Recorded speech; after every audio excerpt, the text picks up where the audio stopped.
வணக்கம். இது நியூஸ் ஃபர்ஸ்டின் மதிய நேர பிரதான செய்திகள். மதிய நேர பிரதான செய்திகளுடன் இணைந்து கொண்டிருப்பவர் கோபிகா கமலநாதன். எமது விரிவான செய்திகளுக்கு செல்லும் முன்னர் முதலில் இன்றைய தலைப்புச் செய்திகள். இலங்கையின் முதலாவது செயற்கைக்கோளை விண்ணுக்கு ஏவுவதற்கான அனைத்து ஏற்பாடுகளும் பூர்த்தி. கொழும்பு மாவட்ட செயலகத்தில் ஏற்பட்ட தீ தொடர்பில் அரசு ரசாயன பகுப்பாய்வு திணைக்களம் விசாரணையில்.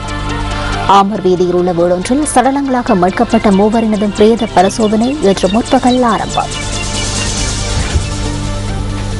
முதலில் உள்நாட்டு செய்திகள். இலங்கையின் முதலாவது செயற்கைக்கோளை சுப்ரீம் செட்டை இன்று விண்ணுக்கு ஏவுவதற்கான அனைத்து நடவடிக்கைகளும் தயார் நிலையில் உள்ளன. சீனாவின் சிவான் விண்வெளி மையத்திலிருந்து இந்த செயற்கைக்கோள் விண்ணுக்கு ஏவப்பட உள்ளது. சிவுவான் பிரதேசத்தில் இந்த விண்வெளி மையம் அமைந்துள்ளது. 2015ஆம் ஆண்டளவில் இந்த செயற்கைக்கோளுடன் 3 செயற்கைக்கோள்களை விண்ணுக்கு ஏவுவதற்கு இலங்கையின் சுப்ரீம் செட்ஸ் நிறுவனம் எதிர்பார்த்துள்ளது. இந்த செயற்கைக்கோள் கடந்த வியாழக்கிழமை விண்ணுக்கு ஏவப்படவிருந்த போதிலும் சீரற்ற வானிலை காரணமாக அதற்கு தடை ஏற்பட்டிருந்தது. இந்த கோளை விண்ணுக்கு ஏவுவதன் மூலமாக செயற்கைக்கோள் ஒன்றை விண்ணுக்கு ஏவிய ஆசியாவின் 3வது நாடு என்ற பெருமையை இலங்கை பெற்றுக்கொள்ளும் என அரசு தகவல் திணைக்களம் தெரிவிக்கின்றது. அத்துடன் செயற்கைக்கோள் ஒன்றை விண்ணுக்கு ஏவிய உலகின் 45வது நாடாகவும் இலங்கை இடம் பிடிக்கின்றது. கொழும்பு டேம் வீதியில் அமைந்துள்ள கொழும்பு மாவட்ட செயலக கட்டிடத்தில் தீ பரவியமை தொடர்பில் அரசு ரசாயன பகுப்பாய்வு திணைக்களம் விசாரணைகளை ஆரம்பித்துள்ளது. கட்டிடத்தின் அனைத்து சாவிகளும் தேவையான தகவல்களும் அரசு ரசாயன பகுப்பாய்வாளரிடம் வழங்கப்பட்டுள்ளதாக மாவட்ட செயலாளர் கமல் பத்மஸ்ரீ தெரிவித்தார். நேற்றிரவு 7:40 மணி முதல் 5 மணித்தியாலங்களுக்கும் அதிக நேரம் கொழும்பு மாவட்ட செயலக கட்டடத்தில் தீ பரவியது. எனினும் இதற்கான காரணம் இதுவரை கண்டறியப்படவில்லை. ரசாயன பகுப்பாய்வு திணைக்களத்தின் விசாரணைகளின் பின்னர் தீ பரவியமைக்கான காரணத்தை கண்டறிய முடியும் என மாவட்ட செயலாளர் தெரிவிக்கின்றார். ප්‍රධාන ගොඩනැගිල්ල මේ වන විට මුළුමනින්ම දැවී තියෙනවා. ඉතින් ඇත්තෝසෙන්ම අපිට දැනට කියන්න බෑ. பிரதான கட்டடம் முற்றாக தீக்கிரையாகியுள்ளது.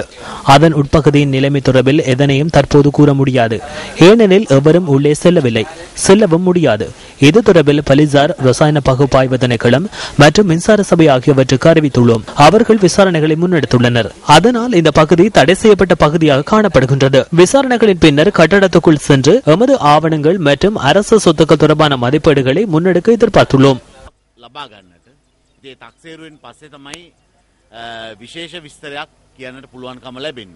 இந்த தீயினால் கொழும்பு மாவட்ட செயலகத்தினால் முன்னெடுக்கப்படும் பல்வேறு சேவைகளுக்கு பாதிப்பு ஏற்பட்டுள்ளதாக மாவட்ட செயலாளர் கமல் பத்மஸ்ரீ குறிப்பிட்டார். எவ்வாறாயினும் நாளை முதல் சில பிரிவுகளின் பணிகளை ஆரம்பிக்க உள்ளதாக அவர் கூறினார். கொழும்பு பிராதேசிய லேகம் காரியாலய வகையம் டிஸ்ட்ரிக்ட் சமுர்தியான்சே கொழும்பு பிரதேச செயலகம், மாவட்ட சமுர்த்தி பிரிவு, அனுமதி பத்திர விநியோக பிரிவு, விசேடமாக துப்பாக்கி அனுமதி பத்திர விநியோக பிரிவு, குடிசன மதிப்பீட்டு பிரிவு, சிறு வியாபார பிரிவு உள்ளிட்ட சில பிரிவுகளுக்கு தீயினால் பாதிப்பு ஏற்படவில்லை. இந்த அனைத்து பிரிவுகள் நடும் சேவைகள் நாளை முதல் முன்னெடுக்கப்பட உள்ளன. பிரதான கட்டடத்தில் இயங்கிய நிர்வாக பிரிவு, திட்டப்பிரிவு மற்றும் கணக்காய்வு பிரிவு ஆகியன தீக்கிரையாகியுள்ளமையே பிரதான பிரச்சனையாகும்.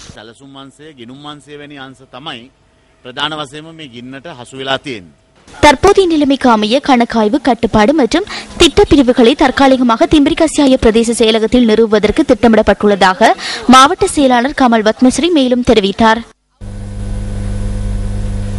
கொழும்பு ஆமர் வீதியில் உள்ள வீடொன்றில் சடலங்களாக மீட்கப்பட்ட மூவரினதும் பிரேத பரிசோதனை இன்று முற்பகல் ஆரம்பமானது. ஒரே குடும்பத்தைச் சேர்ந்த தந்தை, தாய் மற்றும் மகன் ஆகியோரே சடலங்களாக மீட்கப்பட்டுள்ளனர். இவர்கள் தற்கொலை செய்து கொண்டிருக்கலாம் என போலீசார் சந்தேகம் வெளியிட்டுள்ளனர். 38 வயதான ஆண் ஒருவரும் 24 வயதான பெண் ஒருவரும் 2 வயதான ஆண் குழந்தையொன்றுமே இவ்வாறு சடலங்களாக மீட்கப்பட்டுள்ளனர். ஆமர் வீதி போலீசாருக்கு கிடைத்த தகவல் ஒன்றிற்கு அமைய நேற்று மாலை இந்த சடலங்கள் கண்டெடுக்கப்பட்டன. சடலங்களுக்கு அருகில் இருந்து கடிதம் ஒன்றையும் போலீசார் கண்டெடுத்ததாக போலீஸ் ஊடக பேச்சாளர் சிரேஷ்ட போலீஸ் அத்தியட்சகர் பிரிஷாந்த் ஜெயக்கொடி தெரிவித்தார். இவர்கள் மூவரும் உயிரிழந்து 3 நாட்கள் கடந்திருக்கலாம் என போலீசார் சந்தேகம் வெளியிட்டுள்ளனர். தங்காலை வாடிகள பிரதேசத்தில் இடம்பெற்ற வாகன விபத்தில் காயமடைந்த பாராளுமன்ற உறுப்பினர் திலீப் வேத ஆராய்ச்சிக்கு சிகிச்சை அளிக்க விசேட வைத்தியர் ஒருவரின் தலைமையிலான குழு ஒன்று நியமிக்கப்பட்டுள்ளதாக மாத்தறை வைத்தியசாலை வட்டாரங்கள் தெரிவிக்கின்றன. பாராளுமன்ற உறுப்பினரின் உடல்நிலை குறித்து கவலைப்பட வேண்டிய அவசியமில்லை என மாத்தறை வைத்தியசாலையின் பிரதிபலிப்பாளர் டாக்டர் DRN சரணசிங்க கூறினார். இன்று அதிகாலை 3:30 அளவில் பாராளுமன்ற உறுப்பினர் திலீப் பெர ஆராய்ச்சி பயணித்த காருடன் பஸ் ஒன்று மோதியமையினால் இந்த விபத்து சம்பவித்துள்ளது. சம்பவத்தில் காயமடைந்த மேலும் இருவர் வைத்தியசாலையில் சிகிச்சை பெற்று வருவதாக மாத்தறை பொது வைத்தியசாலையின் பிரதி பணிப்பாளர் டாக்டர் DR சரணசிங்க குறிப்பிட்டார். இந்த விபத்தில் ஒருவர் உயிரிழந்துள்ளதாக போலீசார் குறிப்பிடுகின்றனர். பெகரகல நீர்த்தகத்தின் நீர்மட்டம் உயர்வடைந்தமையினால் அதன் அனைத்து வான்கதவுகளும் திறந்துவிடப்பட்டுள்ளன. பெகரகல நீர்த்தக்கத்தின் 6 வான்கதவுகளும் இன்று காலை திறக்கப்பட்டதாக ஹம்மந்தோட்டை நீர்ப்பாசன பொறியியலாளர் அமர்ஜீவ லியனகே குறிப்பிட்டார். அதன் ஒவ்வொரு வான்கதவில் இருந்தும் 2000 கன அடி நீர் வெளியேற்றப்படுவதாக அவர் கூறினார். இதன் காரணமாக மாணிக்க கங்கைக்கு அருகில் உள்ள மக்கள் பாதுகாப்புடன் இருக்குமாறும் ஹம்மந்தோட்டை நீர்ப்பாசன பொறியியலாளர் எச்சரிக்கை விடுக்கின்றார்.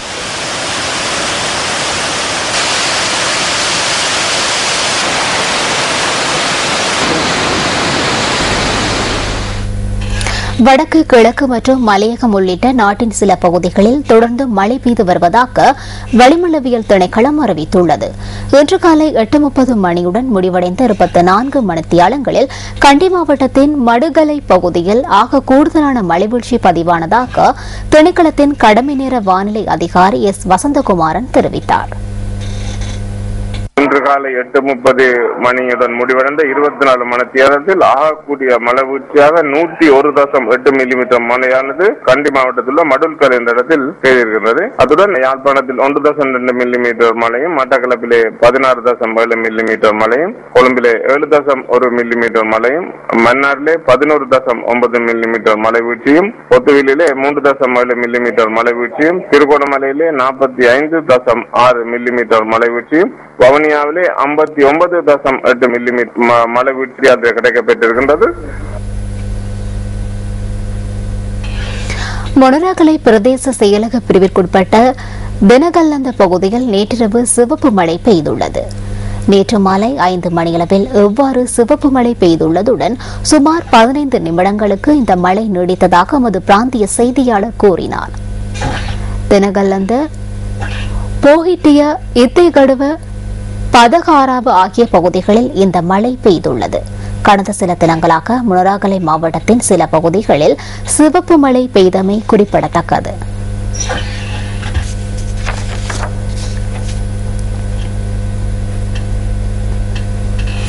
நாட்டின் பெருந்திருக்கல் துறையில் புதிய அத்தியாயத்தை பதிவு செய்த தெற்கு அதிவேக மார்க்கத்தின் 1ஆம் வருட பூர்த்தி இன்று நினைவு கூறப்படுகின்றது. அதற்காக கொலனிகம நுழைவாயிலுக்கு அருகில் இன்று காலை விசேட நிகழ்வொன்று நடைபெற்றது. கெலனிகம நுழைவாயிலுக்கு அருகில் இன்று காலை மத அனுஷ்டானங்கள் இடம்பெற்றன.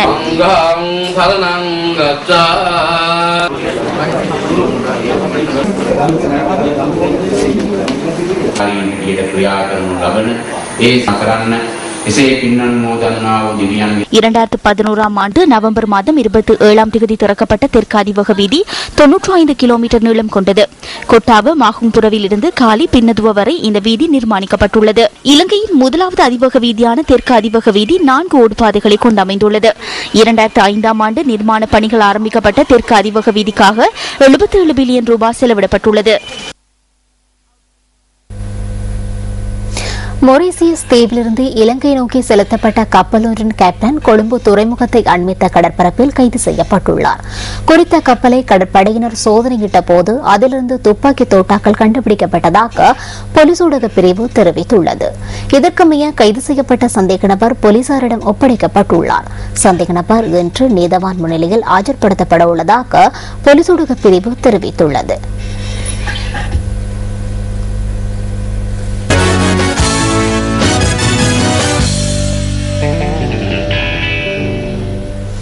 ஒன்பதாவது அண்டார்டிகா ஐஸ் மரதன் ஓட்டத்தில் ஸ்கொட்லாந்தின் ஆண்ட்ரூ முரே வெற்றியீட்டினார். அண்டார்டிகா ஐஸ் மரதன் ஓட்டத்தில் 15 நாடுகளை பிரதிநிதித்துவப்படுத்தி 46 வீர வீராங்கனைகள் கலந்து கொண்டனர். 42.2 கிலோமீட்டர் தூரம் இந்த மரதன் ஓட்டம் நடைபெற்றது.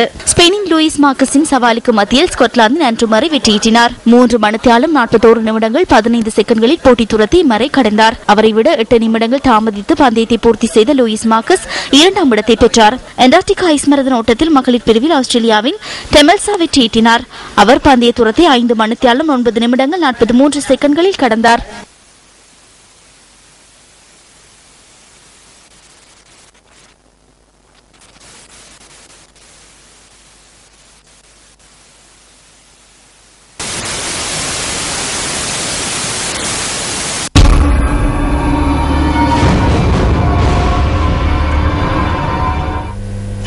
இந்தியாவில் அண்மையில் இடம்பெற்ற நவநாகரிக ஆடை அலங்கார கண்காட்சி தொடர்பான தகவல்கள் இன்றைய என்டர்டைன்மெண்ட் ஃபர்ஸ்டில் காத்திருக்கின்றது.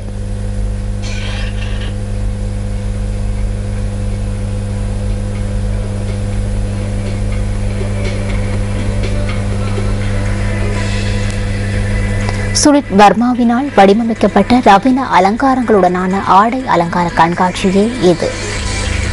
ஆடை அலங்காரத்துறைக்குள் சுனித் வர்மா பிரவேசித்து 25வது ஆண்டு நிறைவை முன்னிட்டு இந்த ஆடை அலங்கார கண்காட்சி ஏற்பாடு செய்யப்பட்டிருந்தது. உலகளாவிய ரீதியில் இவரினால் வடிவமைக்கப்பட்ட ஆடைகள் அனைவராலும் விரும்பி அணியப்படுகின்றமை குறிப்பிடத்தக்கது. இந்த நிகழ்வில் சுனித் வர்மாவினால் வடிவமைக்கப்பட்ட ஆடைகளை அணிந்த வண்ணம் பல அழகிகள் கலந்து கொண்டனர்.